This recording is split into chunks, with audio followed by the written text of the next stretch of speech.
for Okay. clarification. All right. This is not going to be Yeah. something. I want you to. You're it. You're.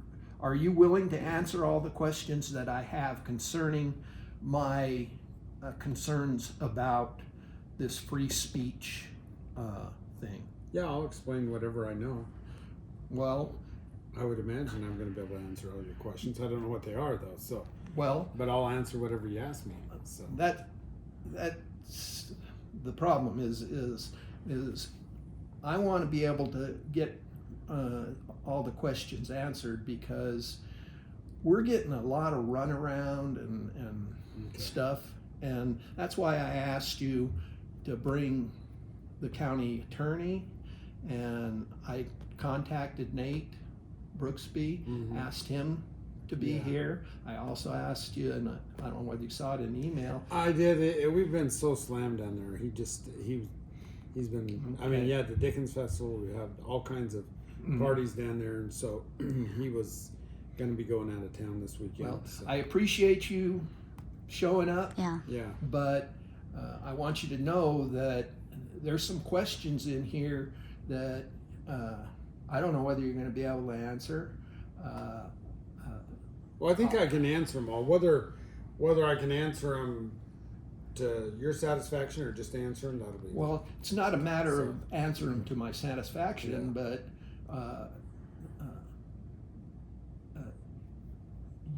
if you give me answers, it's going to be on you. Yeah.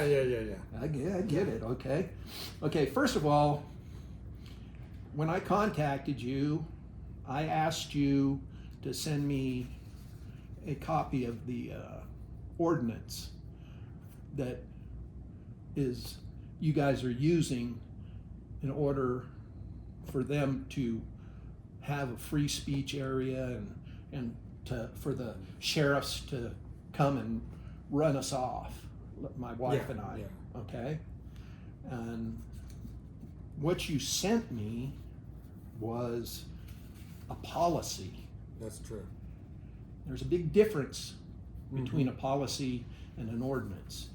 Do you actually have an ordinance that states what you guys are trying to do out there? I don't think so. I think it's in policy. So you're right. An ordinance can be, a Class B misdemeanor or something like that. I can't remember. Right. And so I think this And is policy, not. You realize a policy cannot be legally enforced. Well, I leave that to the county attorneys. I do know, and I will. Well, tell that's you, why I wanted you to bring the Yeah, county. I will tell you that policy was written by the county attorney Okay. office.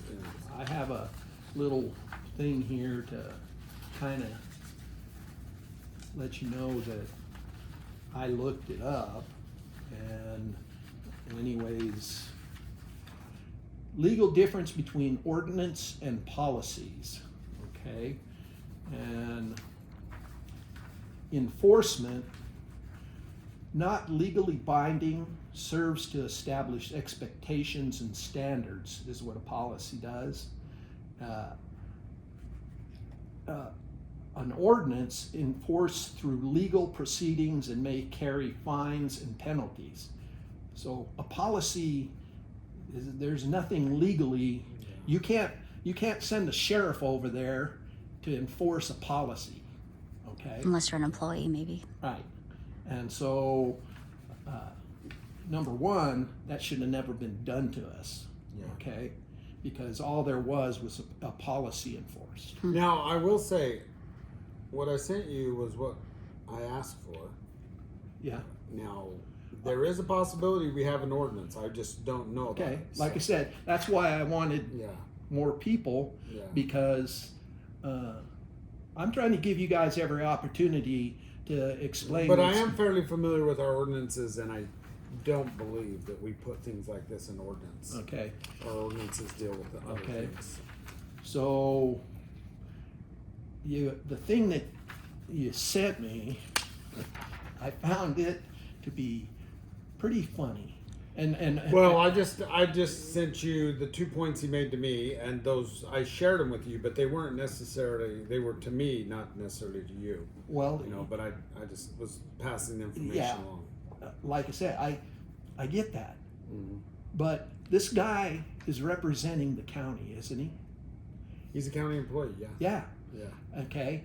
And as a county employee, shouldn't he be somebody that is smart enough to know the difference when it comes to something being a private property and a public property? Yeah, that use of that term is a little bit different, but I will say that the Supreme Court, it's my understanding, I'm not an attorney, but the Supreme Court has established in free speech that time and place I'm not even matters, talking you know. about that. Yeah. I'm just saying, he says, this is what he said in his comment. He said, here is the Dixie Center policy you asked for. The Dixie Center director also put the following note in the email he sent to me. Yeah. Okay? So you got the director of the Dixie Center. When I'm dealing with aggressive protesters, I don't know whether he's calling Carolyn and I aggressive protesters, but I don't know how a 75-year-old lady and a 66. I don't think it was Like I said, necessary. I don't know either. That's why I wanted him here. Okay. Yeah. I try to get them to understand two things. In highlighted lettering, he says, the Dixie Center is not public property. Yeah. Oh, If we were open, it is because someone has leased this space from the county. Well, if you're leasing it from the county, that means the county owns it, which that means it's owned by the taxpayers because the county owns it. That means that the taxpayers have owned that property. So course. it is public property. Am I right or am I wrong? No, you're not wrong. You're Okay. but there is Can I- something to be explained there. Can I say this? Yeah. Would it be wrong for me to say that it's public property that can be leased for private events? Yes, but let me back up. I mean, because when public property, so for example, I couldn't use it, or somebody couldn't use it, or we couldn't sell it for private interest, right? It belongs to the citizens of Washington County. However, there are a lot of convention centers, and it's actually more common than not that a county or a city, if they're running a convention center, would actually contract with a private party to do all of the maintenance, leasing, everything else, and be completely out of the management of the business. I mean, his use of it's not private property, I mean, I see your point. But there is kind of I guess what he's probably trying to say is there's a difference between the Dixie Center and the sidewalk along the side of a road, as far as the Why public is that? use. Well, because for example, you can walk on that. You can. Well, let me say I was thinking about this because I knew this question would come up. Let's think about the freeway. The freeway is public. You have a right to drive on it. You have a right to put a bumper sticker on your truck and drive down the road, a sign on your truck. What you wouldn't have a right to do is, for example, stop other traffic in a protest. You'd have to find another place to protest. Mm-hmm. And so it's kind of this time and place thing. And so the Dixie Center, I think as I read through that, our policy, and what I think you'll see in that policy is that, because the second point is I really, access in and out of the building is critical. And so that's why they have that other space off of there. Okay. But one last point. Okay. So that you and your wife are sitting there. Obviously, you're not obstructing traffic. No. But what I've found when we're writing policy, we have to write it for everybody, not just for one person. And so, a policy like ours might not necessarily, you're not obstructing entrance to the building, but if we don't have a policy that reads like that, then somebody could obstruct the, you know, entrance. Okay. So that's kind of, My question is, if your policy is not specific, let's just throw out some possible examples. yeah. Let's say the drag queens decide they want to rent out the Dixie Center for some show or something. And they have a bunch of people out there in that patio area waving pride signs and flags and things like that. Are they going to allow them to do that? If they've rented out the building, absolutely. Yeah. In fact, it's back when we were having, you know, it seemed like drag shows or us. We did have a group that actually approached and rented the building, and so we discussed that. They wanted to serve alcohol, for example. And we said, well, if you want to serve alcohol, you have to have an 18 and older permit. In other words, with that rental came the stipulations to keep the building right. You know, like they had a cleaning fee because there's a lot of glitter and stuff. But you're right. It was a business transaction at that point, which is different than maybe some of the transactions that they wanted to go to the park or whatever. That's different than them renting it out. Once they rented it out and they paid the cleaning deposit and they'd done all this other stuff, they basically could use it within, you know, the framework. So So why wasn't I allowed to sit out there with my sign? Did you see my sign? Did they look at my sign before they decided I couldn't be there? well, you're asking me to make, you know, if Like, I would have, that's why. I'm pretty sure if I would have walked past you, and of course I'm not making the call there, but I would have said, "Hey, hi Dave, how's it going?" I mean, Yeah. you know, I wouldn't have cared. There was enhanced security that night. Usually we don't have Okay. that much security, and I think they just, well, for whatever reason, they engaged with you, and that was what happened. Well, the problem here is, like I say, you're trying to enforce a policy and allowing somebody that has no right to make a judgment call. What he should have done is he should have come up to me and looked at my sign, because I have it here, Yeah. and I can show it to you, and looked at what my sign said, and then spoke to me and found out I'm 110% a Charlie Kirk fan. Yeah. I back Charlie Kirk to the moon and back. Yeah. And my sign says it. Yeah. God bless Charlie. So I'm not there as a protester or a demonstrator. Yeah. I'm there supporting Charlie Kirk, just like a drag queen would be there supporting a pride or LGBTQ, and they're allowing them to have a flag and a sign there. So why can't I go there with my sign and support Charlie Kirk? Yeah. So, like I said, he made a judgment call when he shouldn't have. Yeah. And he, after he did that, took that judgment call and went over and told the sheriffs a lie. He told them that the WCRP wanted me moved, which is total lie. Yeah. Because afterwards, he went over and talked to Gary and to Willie. This, I'm going to say, this is secondhand that I'm getting this. I tried to get Gary to come here, but I've been told that he went over and told them what he did, and Willie and Gary were extremely upset because they said, we didn't want you to do that. We didn't want you to tell them to leave. They had every right to be there.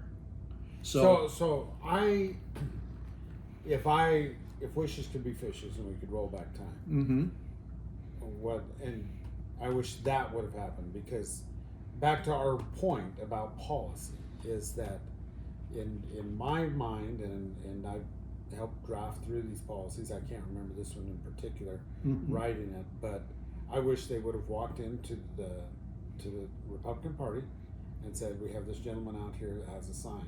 Would you like to come just look and see if you want?" And I know you won't agree with the second part, but if they would have said, "We would feel more comfortable if you'd be moved into the protest zone," then I think that would have been the more appropriate thing rather than us taking proactive action. I think that normally under 90% of what happens and what I see at the Dixie Center, like I've been to the Dixie Center like 4 times this week to different, activities because it's that time of year. But there's never I went to the sheriff's dinner last night, but there's almost never police right there unless there's an incident.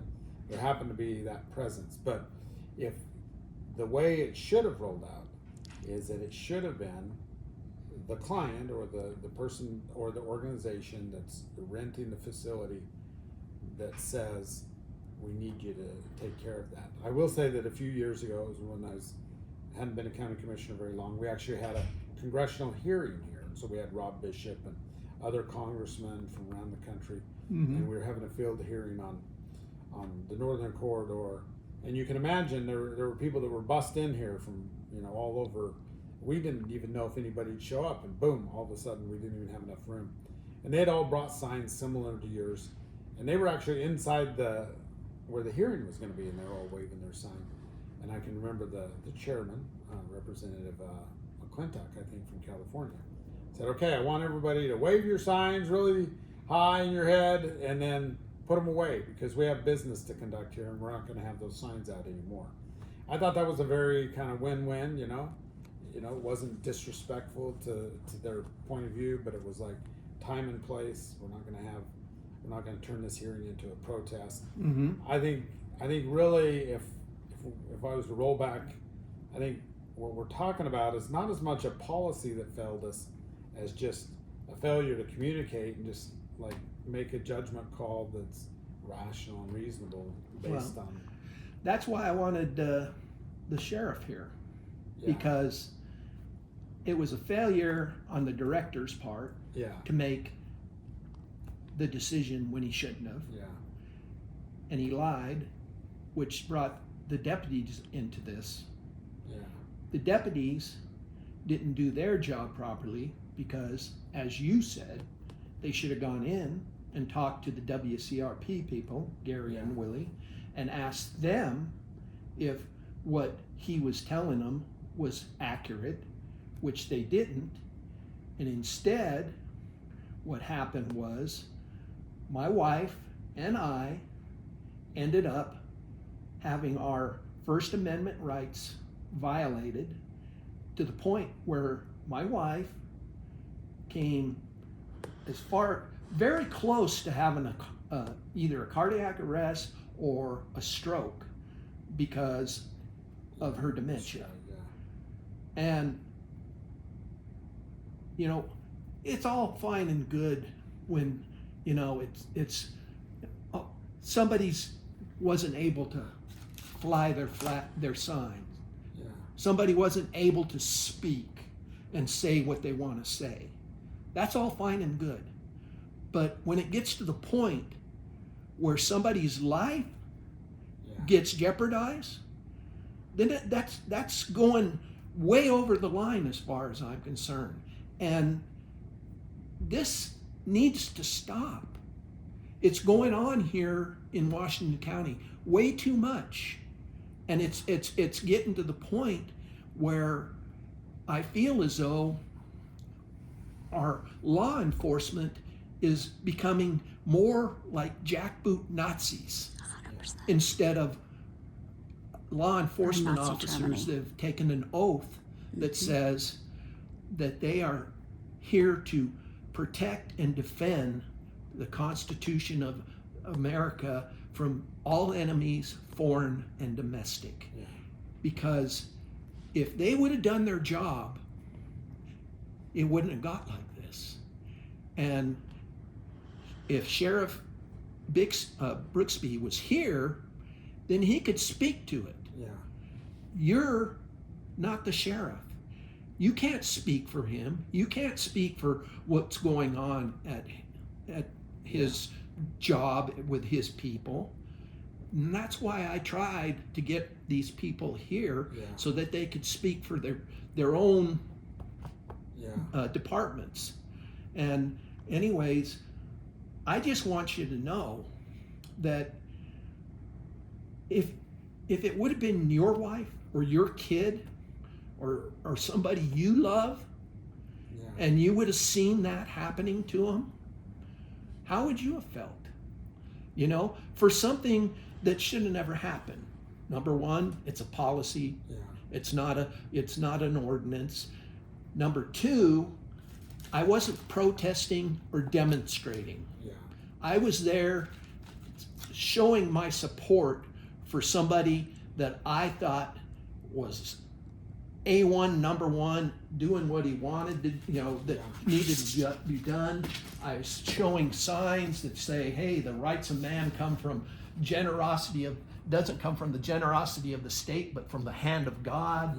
And sharing the things that he would have wanted shared. And I end up almost losing my wife because this director doesn't take the time to investigate. He doesn't ask questions. He just takes the power that he has and causes a situation that could have killed my wife. And I'm sorry, but a slap on the wrist is not sufficient. He needs to be severely punished. He needs to be taken into court for violating our rights. Him and the lady, because they both came out, the deputies need to be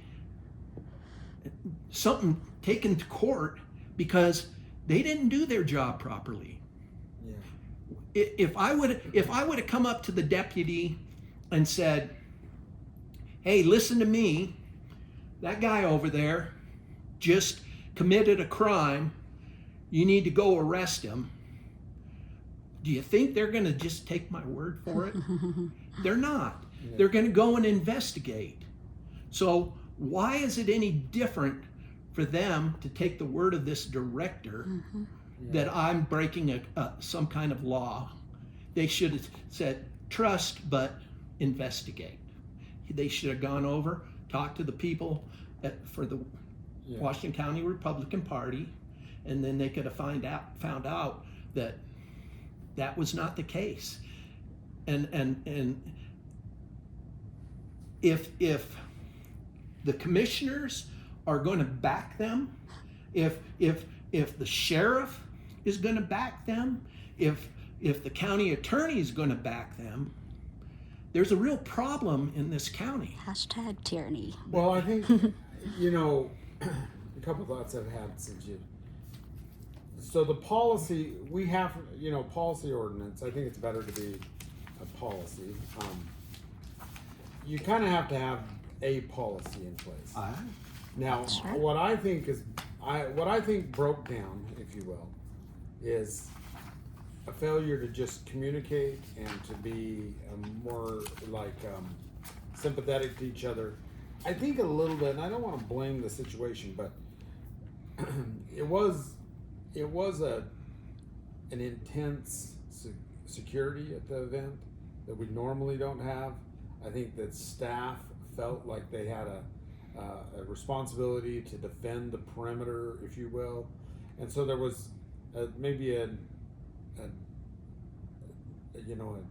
zealot or an action, kind of proactive approach to it that we normally almost never would have had. Like COVID. Normally it would have been a situation where they would have been approached by the the people that are leasing the facility, and they would have been asked at that time, hey, we got a protester, we need you to call security, and then it would have been handled differently. So to that degree, I can take it back to staff and say, look. Can I just interrupt you for a second? Well, just let me finish this one thought. Well, I just want to know how you know all this. You just already told me. No, you're telling me what you feel would have happened but you don't know it. Well, okay, so I was at the event. Yes. I normally would have walked through the front door and walked right past you. Mm-hmm. But I received a notice early on that day that I was to come in the back door.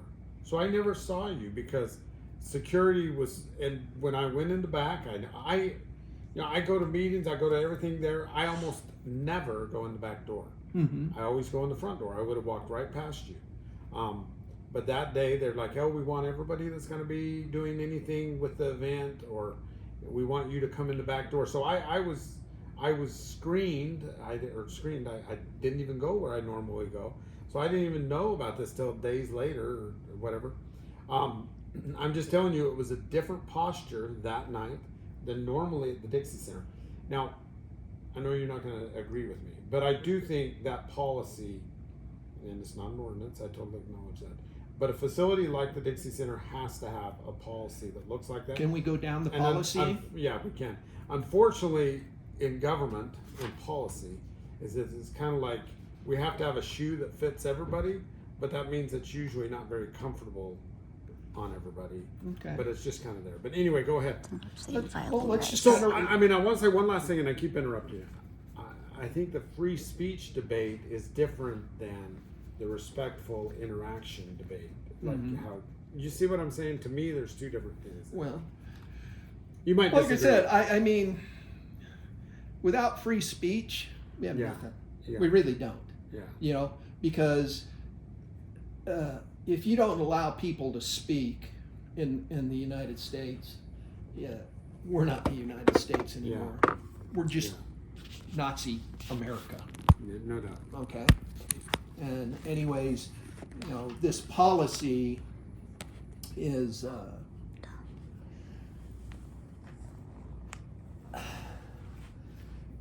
about as vague as you can get it, if you ask me. Yeah. Because there's nothing specific. Yeah. They say, oh, well, we can move this, we can do this, we can make this different and stuff. And that's when your problem is with this policy, is if you're going to have a policy, at least make it rock steady. Yeah. So that you know, you don't have a director going out there and saying, well, I don't like the way his shirt looks, so I'm going to go ahead and kick him out. Mm-hmm. Because basically, that's what he did. He's got a sign. I'm not going to look at the sign. I'm just going to say he has a sign and say, you're out of here. Yeah. Because that's what happened, whether you want to admit it or not. Yeah. Okay? Okay. Protests must occur within designated areas outlined below and cannot attempt to enter the DCC. I never attempted to enter the DCC. In fact, there was a sheriff's deputy standing by the door, and I asked him, hey, can I go in?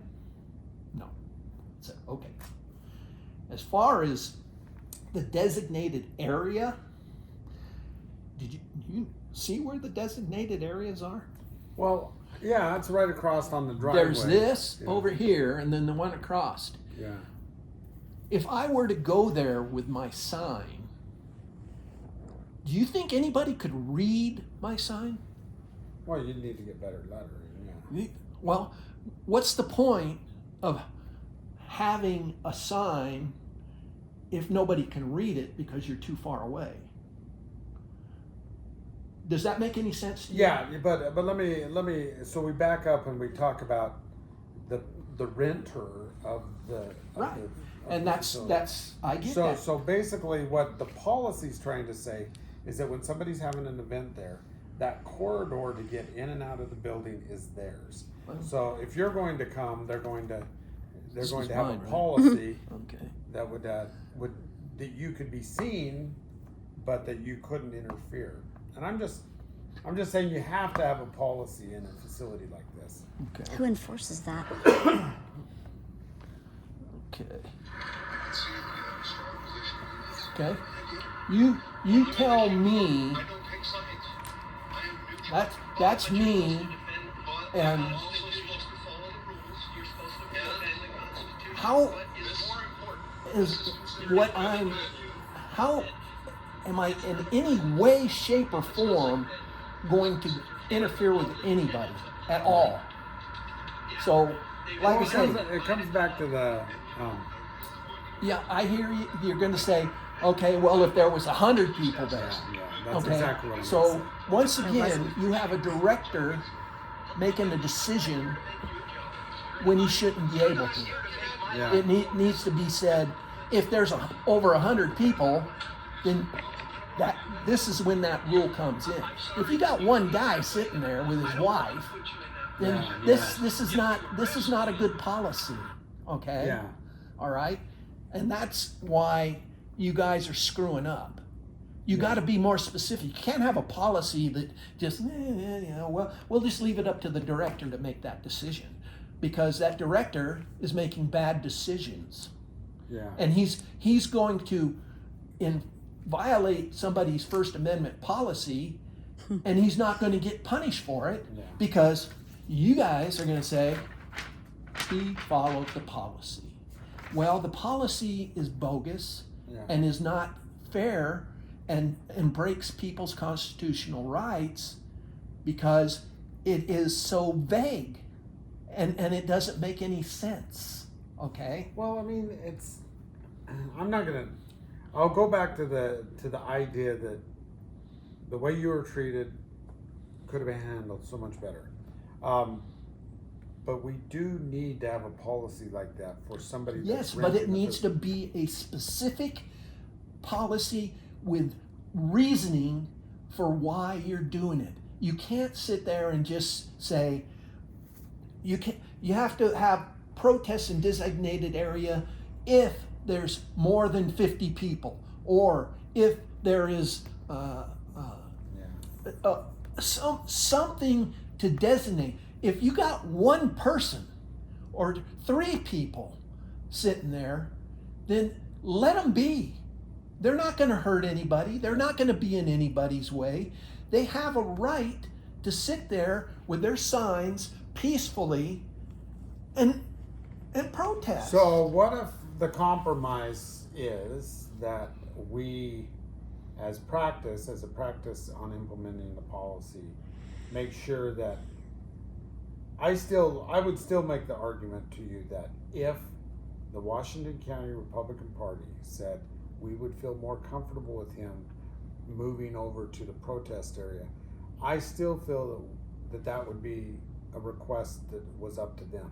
I think that the challenge is, and I'm saying that not just in your case, I'm saying that like just knowing the multitude of organizations that use the Dixie Center, they have a right to have that area clear if they want it. I think the breakdown in this is that we had proactive enforcement when we really should have gone in and said, hey, we have a situation out here, Republican Party. What is your call?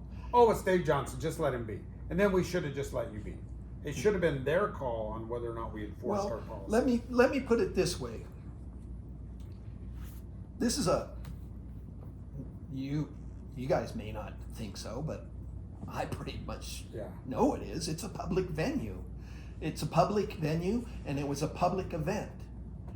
The public was invited. Yeah. Okay? So that patio area should be open game. You can prevent people from going in to the venue with their signs and things like that. I have no problem with that. You know, they're renting the venue for their get together. Yeah. But what goes on outside, that should be free speech. I will say, and it depends on the rental agreement, but I've seen organizations take over the entire outside area. We've had tents out there. We've had, Well, I mean, just the other day I will we go had along with the idea that they can't block the egress and ingress. I agree with you there. I don't have a problem with that. Yeah. But if the people want to come over there and protest peacefully and not cause a safety issue, for people coming in and out, and are peacefully doing, they're not over there, tossing rocks and raising heck. I don't see a problem with that. You can't sit there and punish the people that are peacefully using their freedom of speech because of bad apples. Because the bad apples are the ones that you need to have your sheriffs and police take them and get rid of them. Because the ones that are peacefully using their constitutional rights have every single right to do that. When you start penalizing the ones that are using their rights the way they're supposed to, you're destroying this country. Yeah. Well, let me, but I'm coming back to the argument that it was the way it was enforced, because some of what you are saying is like, hey, it wasn't a full organized protest. I was just sitting there. If the challenge is if you're now asking our staff to go and make judgment calls on who can be there. Well, in some ways you are. If that's the reason we have to have. I don't want your staff to make judgment calls Exactly. at all. It needs to be defined in the paper. Exactly. It needs to be in the ordinance or some way, because there should be no judgment calls by anybody. Yeah. It needs to be so clear and cut that nobody makes a judgment call. It's like, it's like the Second Amendment, that shall not infringe. That means you don't mess with that at all. And the same thing with the First Amendment. We have a right to redress our grievances with you guys. You have no right to put limits on how long we talk to you. You have no right to say, okay, we're gonna let you only ask certain questions and stuff. And that's what's going on right now. And that's not the way it's supposed to work. If we want to come into the commissioner meeting and you want to take care of your work that you need to, that's fine. But at the end, you guys need to make time for us to be able to talk to you and ask questions and talk to you as long as we need to, because that is our First Amendment right. Because otherwise, you're not listening to us. All you're doing is disrespecting us and saying, okay, well, go ahead and give us your 3-minute speech, but we don't really care because, we're going to do whatever we want to, and and that's not the way it's supposed to. You work for us. Yeah, I do. Yeah. Well, in some ways, and I know that we've gone back and forth on it, but that's why we like the pre-meeting, because we can sit there and dialogue. Nobody can make the pre-meeting. It's too early. Well, I will say that a lot of meetings are at 8 o'clock or whatever. Anyway, back to this policy. Right. Like I say, I still like, for example, let's try to use some examples. We have, I think, the Jehovah's Witnesses rent out our hall and have like these big conferences. Mm-hmm. And there might be somebody that doesn't agree with her. And if they were out with just one sign, it would be awkward. But they, at the same time, need a place. Like we need to provide a place. And so that's why we have these areas. And it's not perfect, but I think that was the spirit behind it, is trying to take what the Supreme Court said and trying to implement it into some sort of policy. So you're saying that the Supreme Court backs what you're doing All I'm saying is some lawyers wrote it. And, Well, Can I,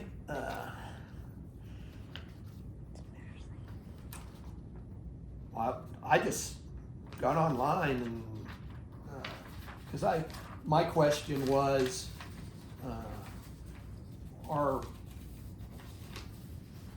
can an ordinance, trump your First Amendment rights? yeah, no. Right. So you're saying it can? I'm saying a building like the Dixie Center has to have some sort of policy. No, but you're saying that if it has an ordinance that says there can be a free speech zone, you say that's okay, and that the Supreme Court would back you up.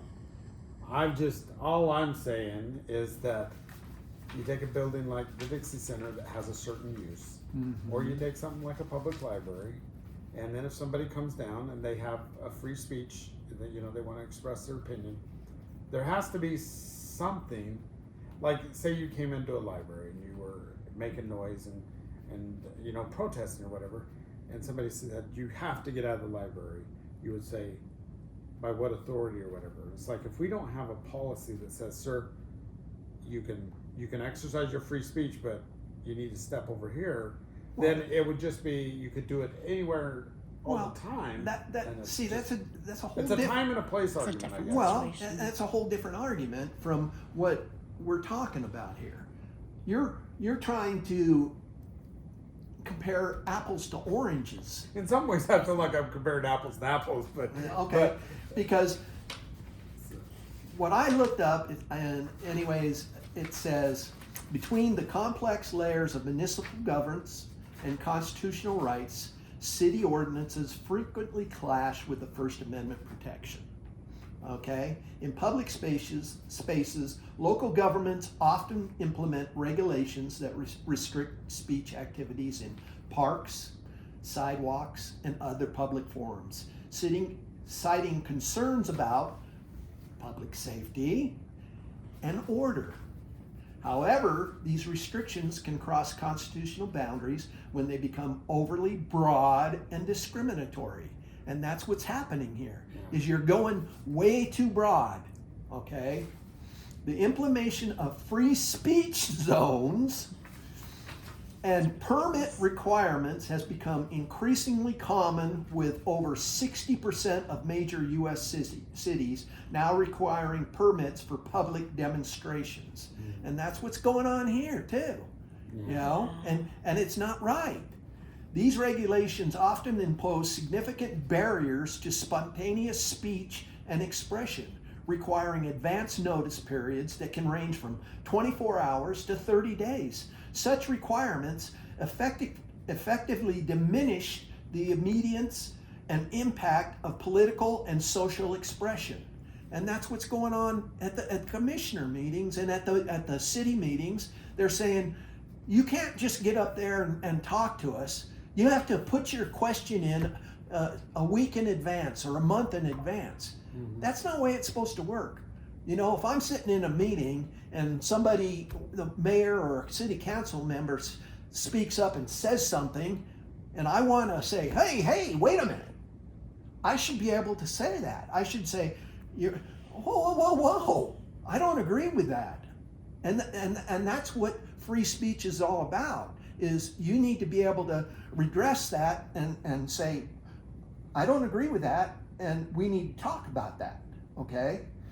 Anyways, legal challenges to these ordinances have revealed a pattern of constitutional violations, particularly when local authorities attempt to regulate speech based on content or viewpoint.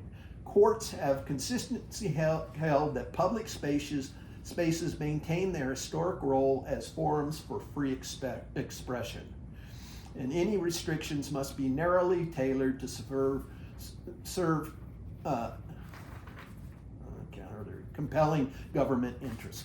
So what you guys are doing, that's the Supreme case you were referring to, is totally against a Supreme Court is not going to find in your favor. Yeah. And anyways, this idea that you know, we've talked to the city attorney, and if the county attorney is here, I have to talk to, you know, if they're going to sit there and try and tell us that you guys are going to win, I'm sorry, but you're not. Yeah. I mean, this time, place, and manner, I'm so sick of hearing that. I've looked it up, and even with the time, place, and manner, you are not going to win if you're violating our First Amendment rights. That's just a fact. I gave the city attorney, St. George, the case law, and he still denies it. Yeah. You know, no, that's for someplace else. Yeah. It's a Supreme Court decision. That means it goes for the whole country. You know, if it's a Supreme Court decision, that means it means the whole country has to go with that. Because even if you start here and start fighting it through the courts, eventually it's going to end up at the Supreme Court. And the Supreme Court has already made the decision on that. And you're going to lose because they're going to say, we've made that decision, you lose. Yeah. And so this idea of arguing the point that we have case law that says that we can do this No, you don't. it's ridiculous. It's a joke. All you're doing is trying to make us believe something that we know to be not true. Because we're the type of They're people. just trying to intimidate us. Well, we know it. We're the not type of stupid. people. We're not gonna believe somebody even if their tongue comes notarized. We're gonna go and investigate, and we did. They think We we're stupid. went and investigated, and we find out that this idea that you guys can sit there and do these ordinances and get away with it and we can't do anything about it, Yeah. it's not true. You can't. And I got a question for you. Yeah. When you do your ordinances, how do you do them? Do you follow The lawyers. how are ordinances enacted? How do you enact one here? Well, I'll just go back to my experience is that, you know, because you're constantly having to update your ordinances, and most of our ordinances are dealing with things like land use and stuff. We have other things that are policies, you know, like all of our Well, let's just HR stick policies. just for this. So- I just want to stick with ordinances and how you guys enact them here in the county. So they go through legal review, and then they are discussed and voted on in a commission meeting. Okay, an ordinance is proposed by a member of the local government body. Is that how it starts? Okay. A review. The proposed ordinance undergoes review by relevant committees and departments.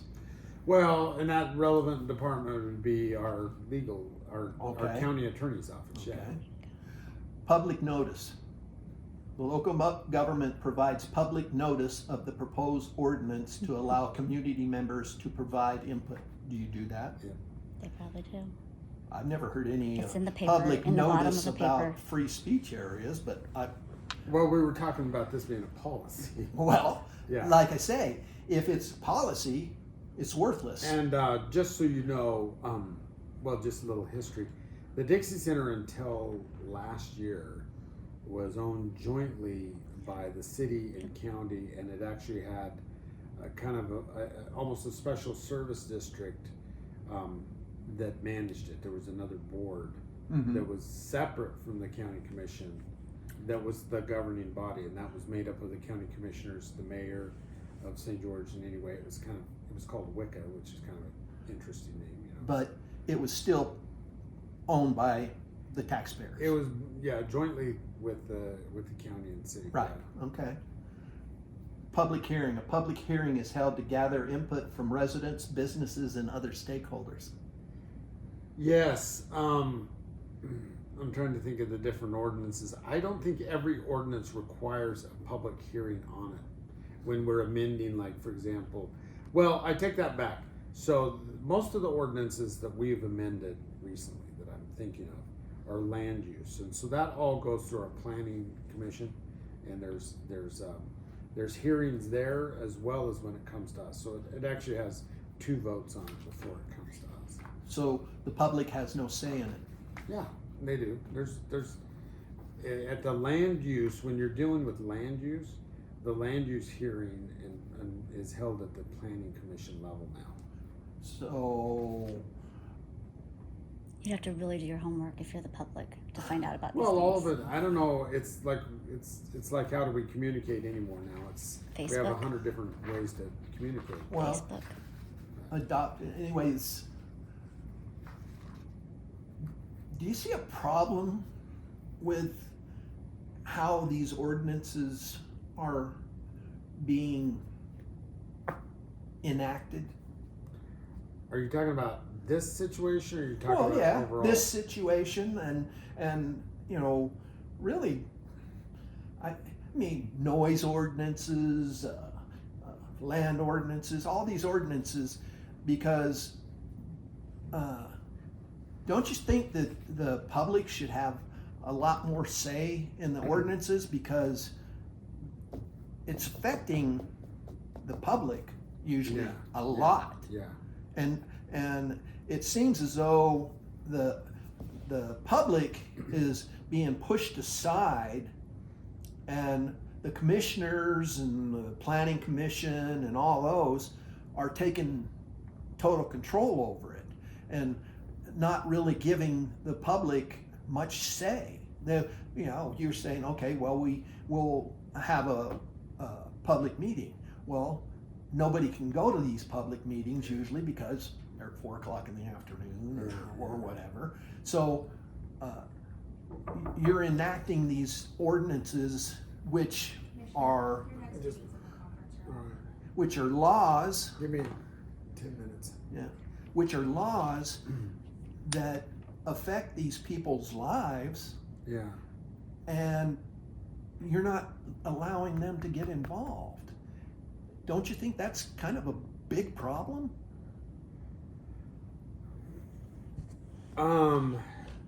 All right, sticking back to ordinances. Okay, just stay with Most ordinances that I've passed during my time have been just updates, reforms. There is, we have a team of up to 4 civil attorneys that are supposed to walk us through making sure that we're following state code. And so, I guess to answer your question, we try to follow all the state code. We want the public input. Most of it, though, is just updating our ordinance. I don't believe in passing ordinances just for the sake of restricting people's lives by any stretch. I will give you an ordinance that I found interesting is that I had some people that had some nice property and they had a glamping there. They'd invested in this nice glamping, and then I had a farmer down the road that years back they'd grown a lot of dryland melons, and anyway, and it had gone vacant for a long time, but he decided to grow melons again, and then he got one of these propane cannons to keep the wildlife out of his patch, and all night it just seemed to boom, boom, boom. And he argued to the county, look, I'm a farmer, but I have a right to do that, even though it had been, at some point we had to say, look, there's property rights on both sides of the fence. We've got, let's remedy this. There's other ways to keep your crops safe rather than let the noise travel 2 miles. I hate doing that, but sometimes the county has to have an ordinance in place because, we had, to be honest, we had one of our nuisance officers ran up there and cited the guy, or threatened to, didn't cite him, but threatened to. And all of a sudden our lawyers are going, we have no ordinance, you can't, there's no rule on this. So we had to go through the process. It took a couple of years, but finally, we had an ordinance. But that's just, it's this idea of property rights on both sides of the fence. I hope that what we pass in ordinance is just to try to find that balance and not restrict people. But ordinances are different than policies. Yeah. But we also need policy because I will argue that what happened to you could have been handled better, and it would have been even worse if we wouldn't have had some sort of policy. You can't have people that represent the government that are out there acting just on however they feel. They need a policy. Now we might have disagreement over the policy, but it would have been even worse without a policy. How? What? Well, I think to your point is that you don't want somebody arbitrarily making this decision. And I guess what Do I'm saying, you? no, I don't. Well, then why are you treating me like I'm crazy? Because you're sitting there saying that, acting like I'm crazy because I don't want somebody arbitrarily going out there and violating my First Amendment rights. Yeah. Would you want me to go out and arbitrarily violate your Second Amendment rights or your Fourth, Fifth? Would you want No, anybody? I'm not trying to call you crazy, David. Well, what I'm trying to say is that You're defending something that is undefendable, yeah. and that's what's really That's the crux of it. it's just irritating to me because you're a good guy, Victor. Yeah. You are, but you're on the wrong side here. You're totally on the wrong side. These people did something that is undefendable. And for you to sit there and look me in the eye and try and defend them for what they did. Well, no, I think you're misunderstanding what I'm saying. Okay. What I'm How trying about to- how what I'm about trying to this? have is a Why don't you go dialogue. fire those two people?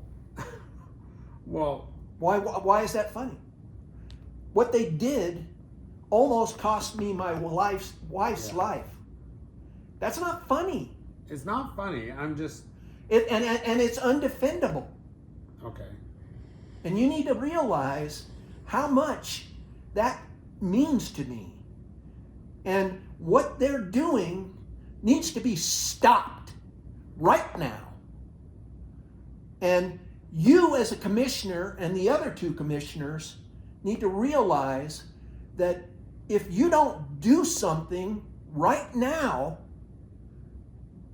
it could get really ugly really fast. Yeah. You know, if my wife would have died from that, what do you think my chances are? I could have sued your asses for a bunch of money. Well, yeah.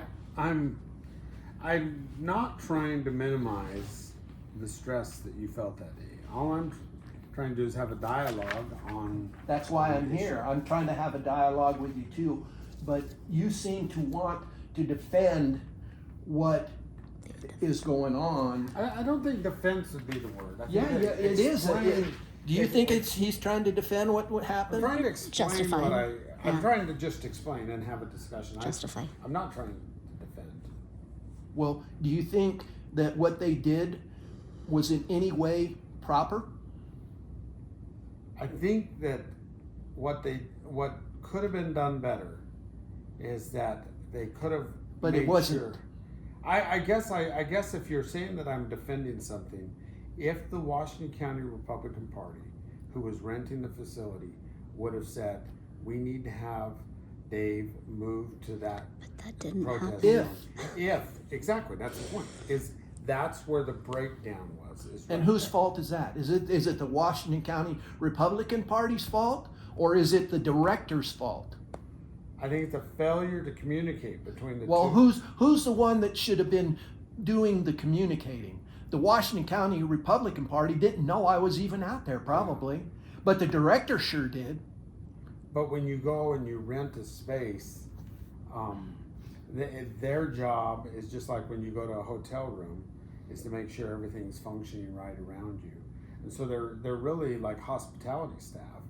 They saw you there. See, you're defending him for something that is undefendable. No, I'm saying the way that it was What handled could have been what the handled director should have done is, instead of coming right to me, should have gone to the Washington County Republican Party and asked them before he ever set foot out Yeah. towards me. He is the one at fault. Yeah. He and the lady, I don't know, is she assistant director or something? I don't know, some I female don't come know. out.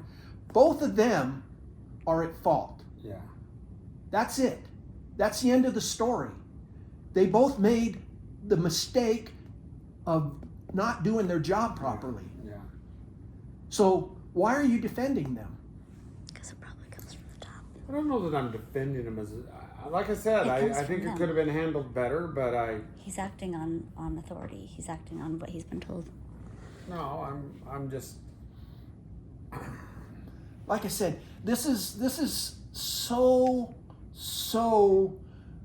frustrating to me, and you guys have no idea how close it was, yeah. and you're a good guy, Yeah. yeah, but Well, you're putting Here's what I'm gonna do, because I can't unwind the clock, right? But I am going to ask our attorneys to review our policy, our county attorney, and then I'm going to talk with staff there and say we have to have some training on how to handle these situations better. And like I said, I'm not trying to defend, but I do think it was the environment that night was more scrutinized, if you will, than I've ever seen the facility. I think it could have been handled so much better and so much differently, and that's all I can really commit to, because I wasn't there. I wasn't the one telling you to leave. I didn't even know you were there till 3 it's or all 4 on my days phone. later. You want to So- watch it? Well, I was watching it just barely, but Yeah, it's all on my phone. You want to watch it and see that I didn't do anything. yeah, My wife and I didn't do anything. And for you and the sheriff's office and them to handle it the way it was handled, yeah. it's not good enough just to change your policy. I'm But sorry. I wasn't there. If I That's would have why been, I asked for everybody Yeah. to be here. yeah, And evidently, it's not that important to the county. yeah, And that's why I'm so upset, is because I gave you guys the opportunity to be here and to listen and to explain to me where the shortfalls are and why this happened. Because, none of us are perfect. I get it. yeah. Mistakes are made. But this mistake could have cost my wife her life. Our First Amendment rights were violated, and that's a big no-no. Yeah. Okay? But for you guys to sit and have these people not here, Yeah. it's like a slap in the face, because evidently Well, they don't seem to think that it's that important. Well, so backing up, I want to make sure you know I'm not trying to defend anything. I'm trying to do exactly what you just said, which is explain to you, in my opinion, and not even being there. Well, that's why What I think we can do to you be are better. the only person that I have any respect for in as far as what's going on here. Yeah. The rest of the Nate and the director and your county attorney, I have no respect for them. Yeah. Why should I? They have no Yeah. respect for me. Yeah. This was a very serious thing. Yeah. They may not think so, Yeah. but I do.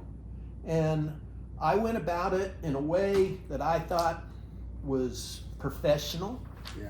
I came prepared, and I've treated you with respect. I Yeah. think I haven't done anything. I might have got loud a couple of times, and I Well, apologize. It's fine.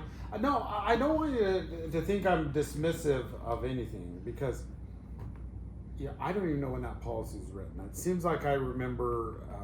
In fact, I should have checked on the date.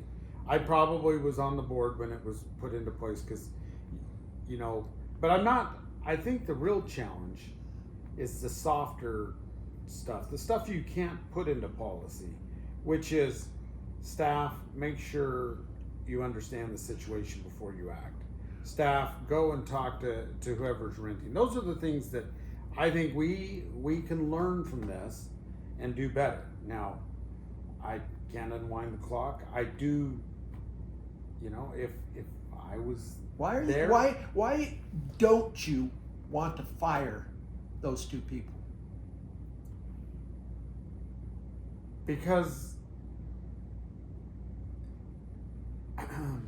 normally they do an extraordinary job in this case they failed, or the situation wasn't handled right. But you're talking about two people who are really fairly competent and good and do great things. Your director laughed when he told Gary what he did. Is that professional? I can't imagine him laughing. I wonder who it was. Is that on So video? I'm lying? No, I'm just saying. Okay. If you knew Jared Stevenson, you would find that. I was told. I mean, that, he's the best poker face I've ever seen. I am very professional. Okay. I think he wears a tie to if bed. if it's proven to you that he laughed when he told Gary what he had done to me, are you going to fire him?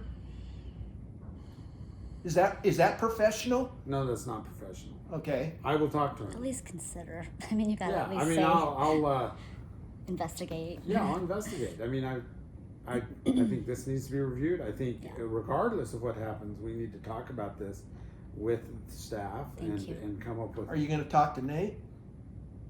Now Nate acts on his own. Nate's an elected official. Well, So are you going to talk to Nate to have him talk to me? We'll talk to him. I will tell Nate to talk to you, but Nate, that's like asking, I don't know, somebody. Do you think Nate should talk to me? I think he should talk to you. He should be willing to talk to you. Uh, But I don't control Nate. You know that. well, Nate needs to step it up. He's dropping the ball. His deputies are dropping the ball. They took an oath, and At the they're end of not the day, following it. we just need to admit that we have law enforcement officers enforcing policy, and that's terrifying. Yes.